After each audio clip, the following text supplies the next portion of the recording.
Master जैसे आपने गया की बात करी थी, हम सुनते हैं हरिद्वार, नासिक और गया कि यहाँ पे जाके आप पिंडदान कर सकते हैं। गया को ही सबसे सर्वश्रेष्ठ स्थान क्यों कहा गया है? हाँ, कई लोग ये सोचते हैं हमने तो हरिद्वार में कर दिया, हाँ। हमने तो वहां कर दिया।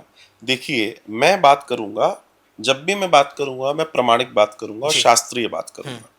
तो गरुड़ पुराण के दर्शन में श्री गया जी का वर्णन है। जी। मैं एक छोटी सी बात कहता हूँ हुँ। साहब, ये प्रश्न आपका बहुत अच्छा है, कई लोग मुझसे पूछते हैं। जी। भगवान राम अपने पिता का पिंडदान और श्राद्ध करने कहाँ गए? गया जी गए। गया जी। अरे उनके यहाँ तो सरयू जी थी, जी। और सरयू जी से जाते जाते वहां तक बीच में गंगा जी भी पड़ी। हाँ। वहां क्यों नहीं किया? जी। क्योंकि वो स्थान, वो जो जगह है, वो हुँ। बनाई ही इसलिए गई है हुँ। कि यही वो होगा, इसलिए पूरी दुनिया से लोग हुँ। वहां पहुंचते हैं। हुँ। वहां है विष्णु पद, हुँ। भगवान विष्णु का पद है वहां, इसलिए उसको अच्छा। विष्णु पद मोक्ष धाम बोलते हैं। हुँ। और हमारे यहाँ ऐसा दर्शन आता है सनातन में हुँ। कि भगवान के श्री चरणों में ही मुक्ति है, जी, बिल्कुल। क्योंकि वो मुक्ति का साधन है। हुँ। तो हमारे लिए उनके चरण की आवश्यकता है। हुँ। दूसरी चीज, जो गया का एक और बड़ा दर्शन है। जी।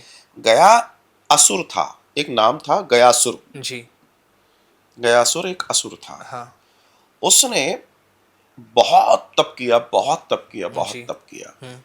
जब बहुत तप किया तो तप करते करते उसका तप इतना बढ़ गया हुँ। कि उसने ब्रह्मा से आशीर्वाद ले लिया हुँ।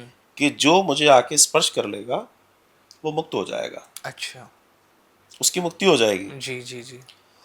अब ये कार्य तो ईश्वर का है। हुँ। अब वहां ये होने लगा, हुँ। दुनिया भर से लोग कुछ भी करें, उल्टा सीधे करें, जो भी कुछ वहाँ करें, पहुँचा है। वहां पहुंचे और वहां उस धरती में प्रवेश करते से हाँ। जैसे स्पर्श मुक्त होने लगे। जी। लेकिन इससे व्यवस्था बिगड़ने लगी, जी, बिल्कुल। इससे पूरी व्यवस्था, हर चीज सिस्टम से चलती है। हुँ। तब जाके भगवान विष्णु ने उसका वध किया। हुँ। चूंकि उसने इतनी बड़ी सिद्धियां ली थी, हुँ। तो भगवान विष्णु ने कहा कि देखो भैया, तुमने जो किया वो ठीक है, हुँ। लेकिन इतने आसानी से लोगों को चीजें नहीं मिलती। हुँ। उसका एक दर्शन है। तो यहाँ आकर जब कोई अपने पितरों की एक प्रक्रिया बताई जी, उसकी, जी। कि जब यहाँ आकर कोई भी अपने पितृजनों का कल्याण करेगा, हुँ। उसके लिए श्राद्ध आदि इत्यादि करेगा, और वहां वो जगह है, हुँ। मतलब उसका स्थान भी है, तब जाकर उसको हम मुक्ति देंगे। और अंतोगत्वा भगवान ने अपना पद वहां गाड़ दिया, अच्छा। पैर वहां रख दिया। हुँ। उसको विष्णु पद मोक्ष तीर्थ इसलिए कहा जी। जाता है। तो ये एक कारण है कि भगवान विष्णु की स्वयं की वाणी है हुँ। कि जो भी व्यक्ति यहाँ आके अपने पितरों के निमित्त ये कार्य करेगा, उनको हम मुक्ति देंगे, वो हुँ। मुक्त हो जाएंगे। हुँ। तो सबसे, इसलिए एक सबसे बड़ा कारण यही है कि इस पृथ्वी पर एकमात्र अगर मुक्ति के लिए कुछ आप सोच रहे हैं, जी। तो भगवान हमारे पुराणों का दर्शन है कि यही वो स्थान है जहां जाकर आप इस कार्य को कर सकते हैं। जी। इसलिए भगवान अपने पिता को भी लेकर वहीं गए थे अच्छा। पिंडदान करने। जी, जी, जी, जी। पिंड का मतलब, अब चूंकि शरीर तो नहीं है, हुँ। तो उस पिंड को बनाया जाता है हुँ। ताकि उसका आह्वान करके और फिर उसको निमित्त जानकर ये किया जाता है। और उसके रिजल्ट्स हैं उसके। मेरे साथ 16 दिन हुँ। वहां लोग रहते हैं। हुँ। एक्चुअली इस पूरे कार्य को करने के लिए हुँ। सबसे अच्छा दर्शन है 16 दिन का। 16 दिन उसका का। कारण क्या है जी। कि पूर्णिमा से लेकर अमावस्या तक लोग गए हैं। जी, जी। तो जो भी उनके कुल परंपराओं में गया होगा, इसी दिन गया हुआ है। हुँ। अब किसी को कुछ मालूम है, किसी को कुछ नहीं मालूम। हुँ। आप 4 दिन पिताजी माताजी का मालूम है, दादा दादाजी का मालूम है, आप गए हो कर आए। हुँ। लेकिन आपके पीछे दोष पता पड़ा, और भी लोग हैं जो हुँ। पीछे गए हैं, उनका दोष आपके साथ चल रहा है। ऐसी स्थिति में आपने कहा मैं कर तो आया, लेकिन हमारा कुछ हुआ नहीं। हुँ। तब मैं कहता हूं, अगर आप बहुत ज्यादा परेशानियों से जूझ रहे हैं, हुँ। तो एक बार कमर कस के 16 दिन का ये श्राद्ध कर जी। लें। इससे आपका एक भी पितृ हुँ। वंचित नहीं रह सकता, अच्छा। क्योंकि वहां पिंडदान हो रहा है, जल तर्पण हो रहा हुँ। है, आदि कर्म हो रहे हैं, साथ में भागवत, हुँ। जो कि हमारे पुराणों का दर्शन जी, है। जी, जी। और रात में मैं गरुड़ पुराण भी कहता हूँ 9 बजे। अच्छा। कहने का मतलब, मैं इस तरीके से डिजाइन किया हुआ है कि जो भी आ रहा है, जी। व्यक्ति जो भी सोच के आ रहा है, उसके संकट दूर हो, बिल्कुल। एक बार में उसको समाधान मिले और उसका कल्याण हो।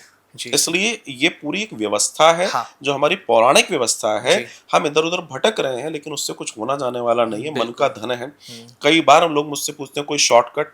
अब मैंने कहा, मैं शॉर्टकट ना तो मेरे को मालूम, ना कुछ बिल्कुल है, जो महाशय। है सो है।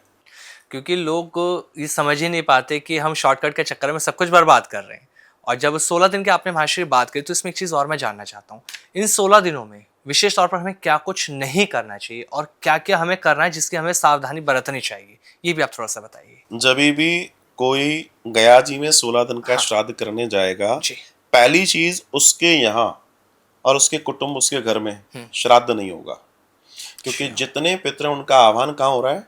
गया जी में, गया में। मुक्ति के लिए। जी। तो उनका आह्वान यहाँ नहीं होगा, वापस नहीं बुलाया जाएगा, उनको ले गए हैं वो। जी, जी, जी। आह्वान करके एक आह्वान होता है, उससे ले जाया जाता है। वे सब वहां पहुंचते हैं। तो ठीक पहली है। चीज तो ये होती है। दूसरी चीज, पितृपक्ष में कोई नवीन नए कार्य नहीं किए जाते। अच्छा। पितृपक्ष में कुछ नए संसाधन नहीं खरीदे जाते, कोई नई चीजों पे काम नहीं किया जाता। अच्छा। ये दान पुण्य आदि इत्यादि के लिए, सत्संग के लिए ये श्रेष्ठ समय है, क्योंकि इस समय हम अपने पितरों के प्रति श्रद्धा व्यक्त कर रहे हैं जो बहुत परेशान है। इस समय हम तामसिक चीजों का प्रयोग नहीं करते हैं, अच्छा। सात्विकता से रहते हैं, ब्रह्मचर्य का पालन करते हैं। ऐसे कई कार्य जो सात्विकता से जुड़े हुए हैं, इस समय आप करते हैं, तो वैसे भी सिर्फ इतना भर करने से भी आपको बहुत लाभ होता है, आपके पितृ प्रसन्न होते हैं। ठीक है। हमारे पास कई सारे लोगों के टेलीफोन होते हैं कि साहब हम 16 दिन कर सकते हैं या नहीं कर सकते हैं। अगर हम कर सकते हैं तो हम करेंगे, लेकिन अगर हम नहीं कर सकते हैं तो हम क्या करें? तो उस कंडीशन में बहुत सारी चीजें हैं। आप एक दिन का भी श्राद्ध करने वहां आ सकते हैं। पितृमोक्ष अमावस्या जी। जो 21 तारीख सितंबर को पड़ रहा है इस बार, सर्व पितृमोक्ष अमावस्या, इसका मतलब यह है कि जब वास्तव में किसी के पास 16 दिन नहीं है, वो एक दिन आकर भी तर्पण सारे पितरों के निमित्त कर सकता है, और अगर अच्छा। वो करता है निश्चित उसको लाभ मिलता है। अच्छा।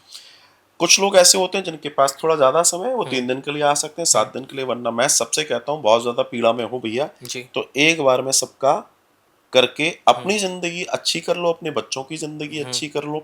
अगर आप चाहते हो अपने बच्चों का कल्याण, मैं तो सीधे सीधे बोलता हूँ, क्योंकि आप भुगत रहे हो, कल को वो भी, उनको भी बिल्कुल परेशानी महाराज। आनी है। बेहतर है इस समस्या को खत्म करो, जिंदगी को बहुत अच्छे से जियो।